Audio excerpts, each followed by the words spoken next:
Grace is at my service, and it's at your service as well. Wherever there is a need, here comes grace. Wherever there is an issue, here comes grace.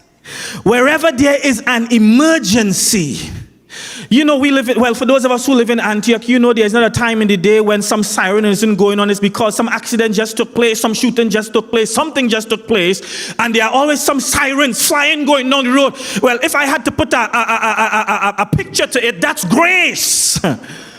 Rush into an emergency. Somebody's been shot, somebody's been wounded, somebody's house been broken into, somebody needs help.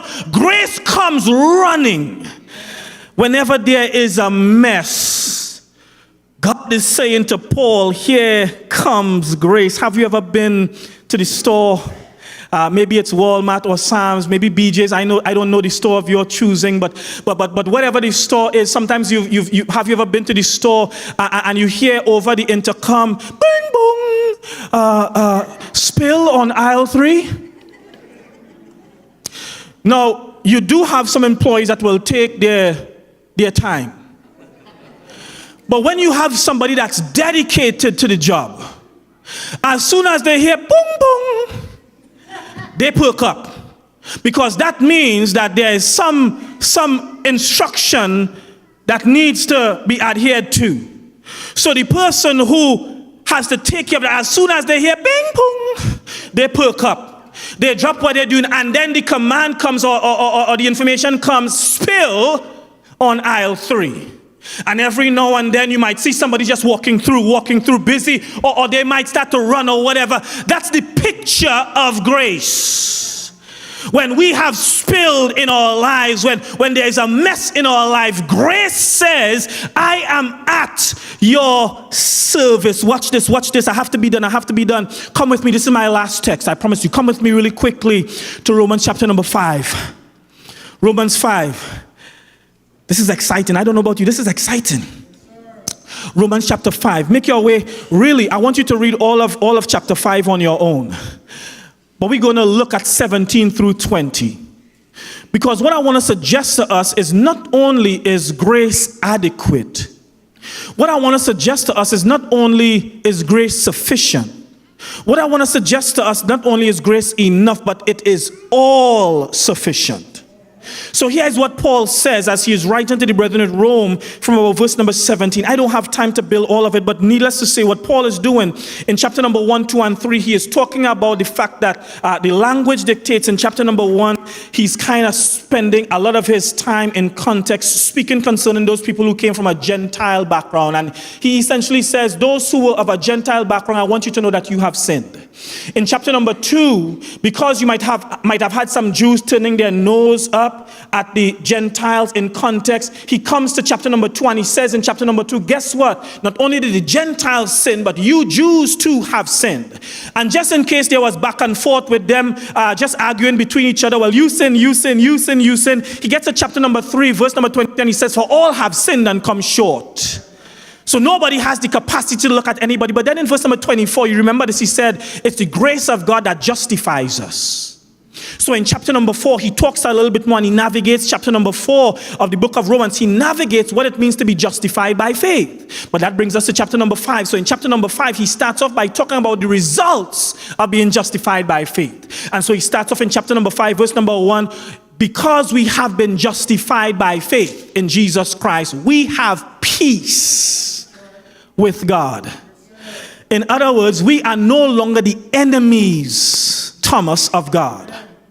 And not only are we no longer enemies with God, but God gives us a peace that Paul would later on in another one of his writings say it's a peace that passes all understanding. So we get to chapter number 5, and what he begins to do is he begins to show the contrast between the state of the world through Adam's disobedience and sin coming into the world, and Christ coming, and the obedience of Christ and the result of Christ's obedience to the world. So by one man's sin, All men fell prey to sin, and by sin, therefore, we were condemned. By another man's obedience, talking about Christ, all now have life and are justified through faith. But watch this. Paul gets down to verse number 17. You guys with me? Say, I'm there. If you're not there, say, I'm not there yet. So in verse number 17, I want to read this from the good old King James Version. I promise you, this is the last text and I'm done. Watch it, watch it. For if by one man's offense or sin death reigned by one, much more they which receive abundance of grace, note that term, and of the gift of righteousness shall reign in life by one, Jesus Christ. We're not done yet. Therefore, as by the offense of one judgment came upon all men to condemnation, even so by the righteousness of one the free gift came upon all men unto justification of life. We're not done yet. For as by one man's disobedience many were made sinners, so by the obedience of one shall many be made righteous. But we're not done yet. Look at verse number 20. Moreover, the law entered that the sin might abound. In other words, when the law came into effect, it made us see what sin was. And when we saw what sin was, because there was a law and man couldn't keep it, sin wasn't just present, it grew. So that's the idea of abounding. It's bountiful in number and quantity. It's bountiful and harmful in damage. But he says in verse number 20, he says, but where sin abounded, don't miss it, grace did much more abound. You missed it. He said where sin was in abundance, grace was much more in abundance. It didn't just match the sin. It overwhelmed it. It didn't just deal with one particular sin. It dealt with all of it. It didn't just deal with you. It dealt with everybody and then some.